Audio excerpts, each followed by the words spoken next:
personnes à qui Dieu ne révélera pas sa volonté. Alors, tout a commencé par le fait que nous avons avancé un argument de taille et nous avons dit ceci, que vous ne rentrerez pas dans la dimension de la moisson surabondante que j'ai appelée aussi la multiplication à l'infini si vous ne recevez pas une directive de Dieu. Ah, si vous ne recevez pas une directive de Dieu. Que la Bible dit, faites en tout temps par l'esprit toutes sortes de prières. Beaucoup ont compris par par l'esprit sous l'angle qu'il faut parler juste en langue. C'est puissant de parler en langue. Et nous aimons parler en langue. Alors, je tiens à dire que ce verset-là ne signifie pas, d'Éphésiens chapitre 6, ne signifie pas seulement qu'il faut parler en langue. Non, non. Ça veut dire qu'il faut prier par l'esprit. Une des choses que le Seigneur m'a dit, Éphésiens chapitre 6, verset 18, il dit en tout temps par l'esprit. Donc, il y a le parler en langue dans ce passage-là. Hein, faites en tout temps par l'esprit toutes sortes de prières, de supplications. Hein. Mais il faut comprendre aussi que dans ce verset, il y a la dimension de priez selon que l'Esprit vous indique dans quel sens ou pour quel sujet prier. Et généralement, vous rentrez dans cette dimension quand vous prenez le temps de contempler Dieu. Alléluia. En réalité, ça s'appelle prier selon le cœur de Dieu. Quand vous commencez à prier selon le cœur de Dieu, le ciel s'ouvre. Je vous assure. Tout se passe selon la saison. Le cœur de Dieu en une saison donnée, bien sûr qu'il est général, mais il est spécifique en fonction des saisons. Quand vous laissez l'Esprit vous indiquer le cœur de Dieu, c'est-à-dire ce qui tient à cœur à Dieu en une saison donnée, que vous priez dans ce sens, je peux vous garantir, le ciel s'ouvre. Le ciel s'ouvre.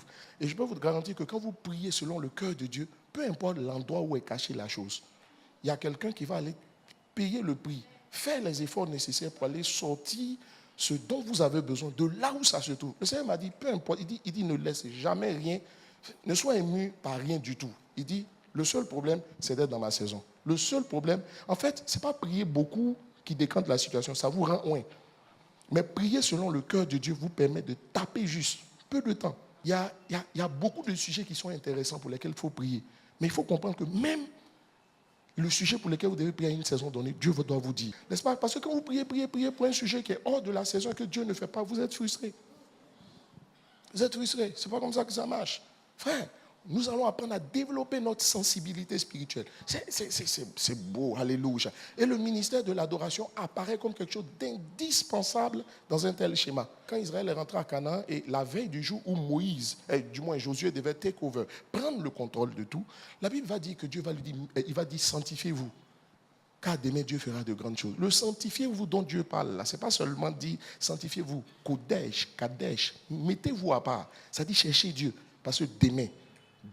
Et puis quand on dit le demain là, c'était un demain, il y a le futur proche, il y a le futur lointain, il y a le futur immédiat. En fait, le futur immédiat, c'est un présent. Dieu dit, sanctifiez-vous, mettez-vous à part, consacrez-vous, cherchez ma face dans la prière, car je m'apprête à faire de grandes choses. Et ces choses-là sont déjà là. Mais tout cela va dans la droite ligne de ce que je suis en train de vous enseigner. Et c'est ce que je suis en train de dire. Je dis, ne faites rien que Dieu ne vous ait dit de faire. Et la directive divine va vous orienter. Et il faut avoir un certain type de cœur pour discerner ce que Dieu dit. Et je suis en train de parler de 5 types de personnes ou encore 5 types de cœurs à qui Dieu ne révélera pas sa volonté. Ce n'est pas forcément que Dieu ne révélera pas, mais ils ne parviendront pas à discerner la volonté. Les deux choses aussi sont valables. La première catégorie de personnes à qui que Dieu ne révélera pas sa volonté, c'est un cœur non assoiffé de la présence de Dieu. Et je vous ai dit une chose, c'est simple. Retournons au commencement. Au commencement, c'est où? Dans la chambre haute. L'histoire de l'église primitive n'a pas commencé sur le terrain, elle a commencé dans la chambre haute. Et toutes ces choses, Dieu m'a parlé. Il dit, l'histoire de l'église primitive n'a pas commencé dans l'action, elle a commencé dans la prière. Il dit, restez là-bas jusqu'à ce que vous ayez reçu l'Esprit. Et il dit, quand l'Esprit est descendu maintenant, vous savez quoi? Ils n'ont pas eu besoin de faire des publicités. Le jour où l'Esprit est descendu, tout le monde, toute la ville a entendu parler d'eux. Ils n'avaient encore fait aucun miracle.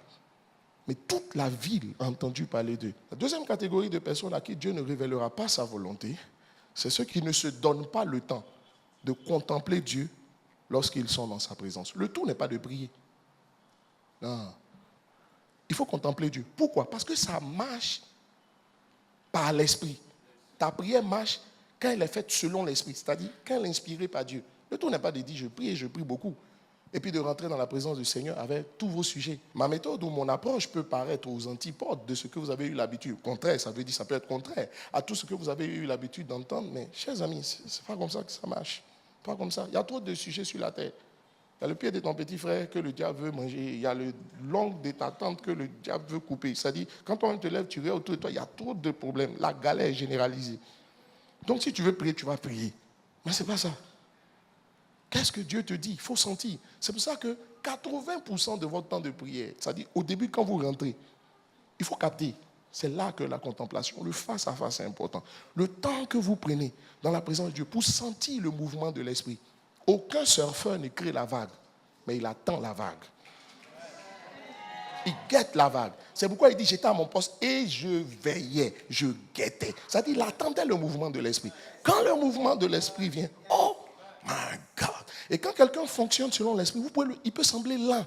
Vous vous dites, mais pourquoi il ne bouge pas? Non, le tout n'est pas de bouger. Il faut bien bouger. Ça veut dire quoi? Il y a ta compétence, il y a le talent, les capacités, l'onction que Dieu a mis en toi. Et puis il y a la vague, la saison. La vague, le mouvement de l'esprit. Une action qui est posée hors saison ne va pas produire son résultat jusqu'à ce que sa saison arrive. Et quand c'est comme ça, vous avez l'impression que les choses ne se passent pas en son temps. Deuxièmement, c'est prendre le temps de contempler Dieu. En réalité, les gens disent que quand on pense à adoration ou bien contemplation, les gens pensent que dans l'adoration, Dieu quitte au ciel et puis il vient sur la terre. Ce n'est pas vrai. Puisque la Bible dit Dieu est assis sur son trône. Mais l'adoration prend l'adorateur de la terre et l'amène au ciel.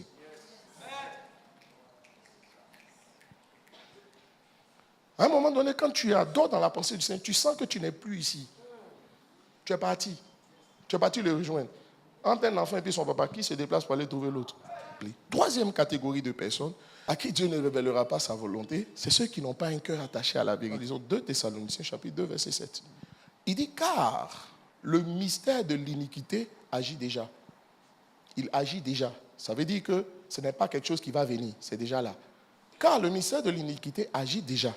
Il faut seulement que celui qui le retient encore ait disparu. Et alors paraîtra l'impie, que le Seigneur détruira par le souffle de sa bouche et qu'il anéantira par l'éclat de son avènement.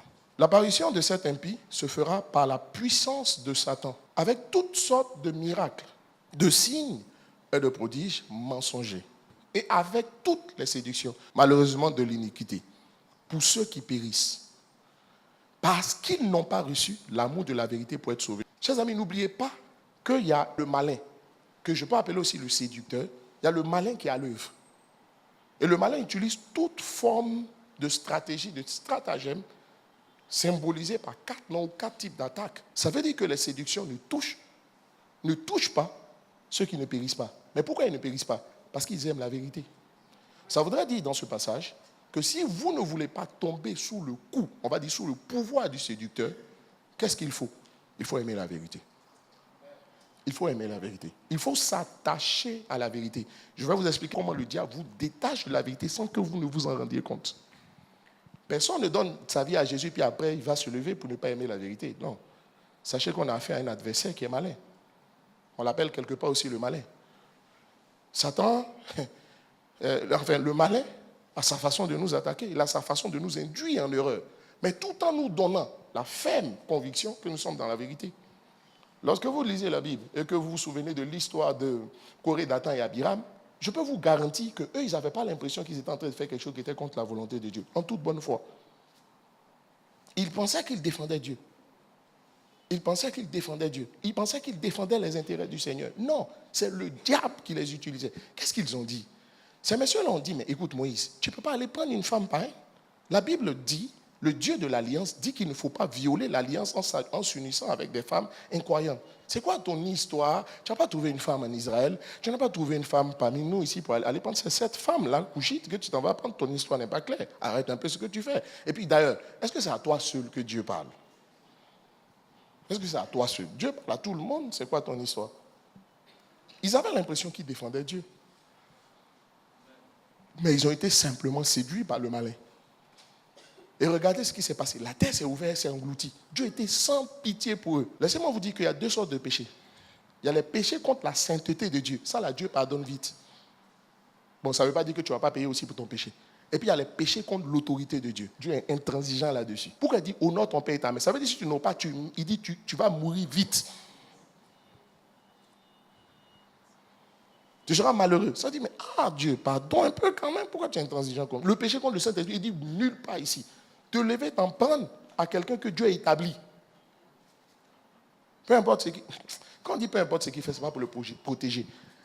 On ne se lève pas contre l'autorité que Dieu a établie. C'est ça qu'il faut retenir. Ma prière toujours, c'est de dire au Seigneur, pendant que je crois que je suis en train de bien faire, donne-moi de ne pas être en train de mal faire. Ça dit, Seigneur, donne-moi de me rendre compte. C'est important, chers amis.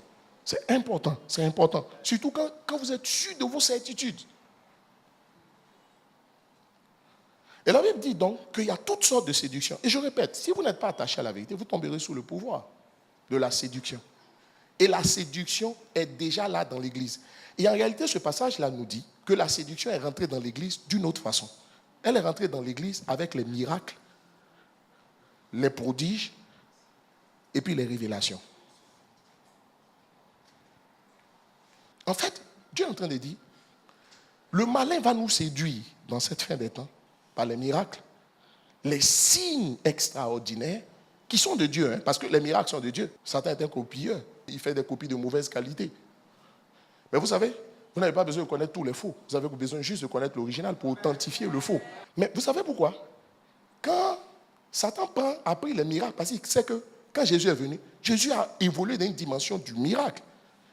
Donc, s'il va avoir les enfants de Dieu, il va utiliser ce que Jésus a utilisé. Tu sais, quand quelqu'un veut te tromper, il commence d'abord par se faire, par apparaître ou bien se présenter à toi sous de bonnes apparences.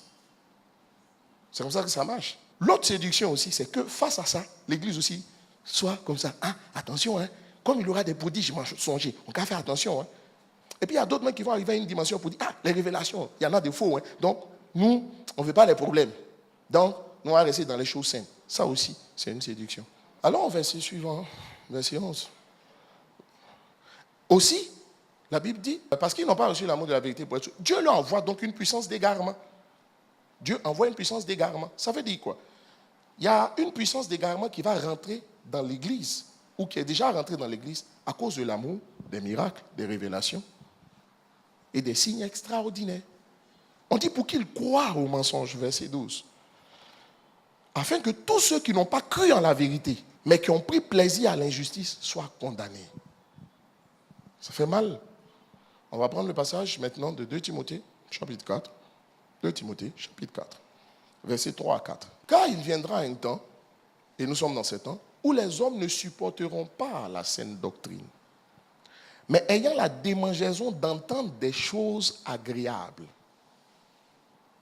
Ils se donneront une foule de docteurs selon leur propre désir. Autrement dit, ce n'est pas Dieu qui va leur donner des docteurs, ce n'est pas Dieu qui va leur donner leur pasteur ou leur berger, mais eux-mêmes vont s'orienter en fonction de leur désir. Ce passage-là dit que le problème des hommes, et ces hommes dont on parle, ce sont des chrétiens.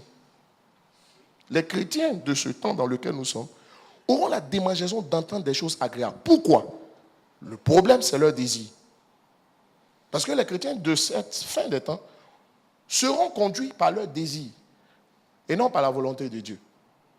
On peut être conduit soit par ses désirs, soit par la volonté de Dieu. Et comme ce sont les désirs et nos désirs qui nous conduisent, la Bible dit, ces personnes vont se donner donc une foule de docteurs selon leurs propres désirs. Verset suivant, enfin la suite.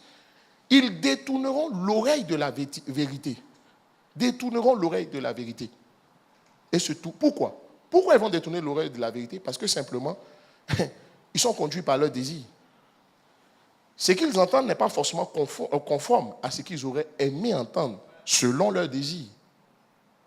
Chers amis, je peux le dire juste en passant, on ne vient pas à l'église pour la résolution de ces problèmes. Dès l'instant où c'est cette mentalité, toute la base est faussée. Et vous êtes un gars perdu d'avance. Si vous ne réalisez pas les choses. Ah oui, Jésus est venu réconcilier l'homme avec Dieu, mais en même temps, il ne pouvait pas laisser le diable maltraiter l'homme. Tu vois, les gens étaient possédés, tout ça. Jésus n'est pas venu dire, où sont tous les possédés d'Israël? Emmenez-les. Non. Quand il est venu dire, le royaume des cieux est proche. Maintenant, comme le royaume aussi, c'est la paix, la joie et la justice. Si c'est la paix et la joie, partout il y a la tristesse, il se sentait une responsabilité d'agir pour que cette tristesse s'arrête. Pourquoi? Parce que le royaume qu'il est venu annoncer transporte la joie. Quelqu'un qui vient à l'église pour la résolution de ses problèmes, puisque la relation avec lui, c'était mariage. C'est comme un homme qui va marier une femme, ou bien une femme qui va marier un homme en se disant, je m'en vais, on a trop de problèmes dans nos familles. Moi-même, j'ai trop de problèmes. Il faut que nos problèmes s'arrêtent un peu. Ce n'est pas une relation qui va aller loin. Si tel est le cas, quand tu vas vouloir te marier, tu vas chercher l'homme qui a l'argent. Tu peux l'aimer, mais il n'a pas l'argent. Or, toi, tu as un problème avec tes problèmes. Il faut que tu résolves tes problèmes. Quelqu'un me suit? C'est la même chose avec la relation avec Dieu. On ne vient pas d'abord à l'église pour la résolution de ces problèmes. Quoique Christ est venu aussi pour résoudre tes problèmes. C'est la conséquence de ta conversion, mais ça ne doit pas être la raison de ta conversion. Chers amis, les miracles, les prodiges, les révélations n'ont rien de mauvais parce que c'est de Dieu. C'est biblique. Ce qui est mauvais, c'est le fait de courir après les miracles et après les révélations. Voici ce qui est mauvais. Et voici ce qui perd les gens. Remarquez une chose. Dans le Nouveau Testament, tous ceux qui ont reçu des révélations ne sont pas des gens qui étaient à la recherche de révélations. Tous ceux qui ont reçu... La femme samaritaine, elle n'était pas à la recherche d'une révélation. Elle ne cherchait pas quelqu'un qui allait lui dire la Sainte Marie. Mais ce qui m'a plu dans son histoire, Jésus dit, en fait, tu as 6 maris. Tu as déjà eu 5. Celui avec qui tu es, ce n'est pas ton mari, donc tu as 6. Mais vous voyez, il ne s'est pas arrêté là. Il a gagné le cœur et la vie de la personne à Jésus. En fait, il s'est converti. Il n'est pas venu juste dire que tu as 5, 6 maris, et puis l'histoire s'est arrêtée là. La femme là s'est profondément convertie à la suite de sa conversion. Tout son village. En plus, un village de Samaritains. Des gens qui étaient ennemis des Juifs se sont convertis. Ça veut dire quoi? Ça veut dire que tous ces signes et ces révélations-là, si ça n'amène pas quelqu'un à s'attacher davantage au Seigneur, il y a un problème. Ce qu'on est en train de dire, ça ne veut pas dire que le ministère prophétique, il ne faut pas parler. Non. Ça dit, tu sais quoi? Quand la révélation doit te trouver, elle va te trouver. Si elle doit te trouver, elle va te trouver. Tu n'as pas besoin d'aller la chercher. Aujourd'hui même, on a une catégorie de chrétiens tellement attachés aux révélations, chers amis, il peut même aller trouver son pasteur et puis lui dire, homme de Dieu, tu n'as pas de parole pour moi?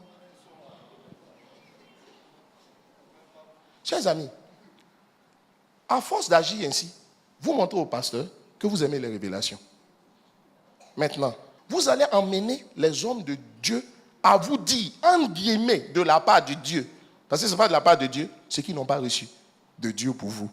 D'où est-ce que cela vient? Alors que quand vous fouillez le Nouveau Testament, l'église du Nouveau Testament, ce genre de comportement n'existait pas dans l'église du Nouveau Testament. Pourquoi? D'où ça vient? C'est quoi l'origine de ces choses? Et en quoi c'est une séduction? En quoi cette attitude de courir après les prophéties, les miracles, en quoi c'est une séduction? Voici le plan de mon message. En quoi c'est une séduction? Il faut comprendre d'abord, dans la tentative d'explication, que beaucoup de ceux qui se convertissent aujourd'hui le font essentiellement pour la résolution de leurs problèmes. Beaucoup, l'écrasante majorité de ceux qui se convertissent aujourd'hui le font pour la résolution de leurs problèmes. C'est pour ça que les gens se convertissent aujourd'hui. Et dès lors, ils pensent que Dieu ne peut pas résoudre leurs problèmes sans passer par un homme. Écoute-moi bien. Beaucoup de chrétiens sont persuadés, sinon plusieurs, que leurs problèmes, Dieu ne peut pas résoudre leurs problèmes sans passer par un homme. C'est comme si tant que Dieu ne va pas utiliser un homme fût-il de Dieu, Dieu ne peut pas résoudre leurs problèmes. Mais c'est pourquoi ils courent justement après les hommes qui peuvent résoudre leurs problèmes. Les hommes de Dieu. Pourquoi? Parce que dans leur esprit, tant que Dieu ne passe pas par un homme, un homme de Dieu, il ne peut pas résoudre leurs problèmes. Donc, ils courent après les hommes de Dieu au lieu de chercher Dieu. Chers amis, c'est une séduction. Parce que ces gens-là finissent par ne plus croire en eux-mêmes. Ils ne croient plus en la puissance de leur propre prière. Et malheureusement, ils deviennent de moins en moins attachés à Dieu lui-même parce qu'ils sont attachés à l'homme. Bien sûr que les hommes de Dieu sont oints par Dieu. Nous sommes oints par Dieu, n'est-ce pas? Pour vous aider pour bénir vos vies et pour vous aider à rentrer dans votre destinée. Mais beaucoup croient que ce n'est pas possible que Dieu résolve leurs problèmes s'il ne passe pas par l'homme de Dieu. Par conséquent, ils commencent par ne plus croire en la puissance de leur propre parole. par la puissance de leur propre prière. Et ils courent derrière l'homme qui est la solution de Dieu pour eux, au lieu de s'attacher à Dieu, qui est l'homme et qui le rend capable de résoudre leurs problèmes. Je vous pose la question. Est-ce qu'on court voir le médecin dès qu'on a un problème? Dès que tu as mal à la tête, tu vas à l'hôpital? Tu regardes ta maladie d'abord? Personne parmi nous ici n'est médecin. Mais quand tu as mal à la tête, quand tu as mal au ventre, il y a certains parmi vous ici, quand ils utilisent le langage, ils disent j'ai pris un antalgique. Il y a d'autres qui ont dit j'ai pris un sédatif. Tu as fait école de médecine? Mais comment tu sais tout? Est-ce que dès le moindre mal, tu cours pour aller voir le médecin? Deuxièmement, n'est-ce pas en vous prescrivant un traitement que vous devez suivre que le médecin vous soigne? Le médecin, quand votre cas est un peu grave, là vous avez pris les sédatifs, antalgiques, analgésiques, tout ça. Quand vous avez fini de prendre que ça ne marche pas, c'est là que tu te lèves pour aller voir le médecin. Est-ce que quand la nuit tu es chez toi et puis tu as un peu mal à la tête, tu ne vas pas prendre un antidouleur la même nuit, là, tu descends chez le médecin?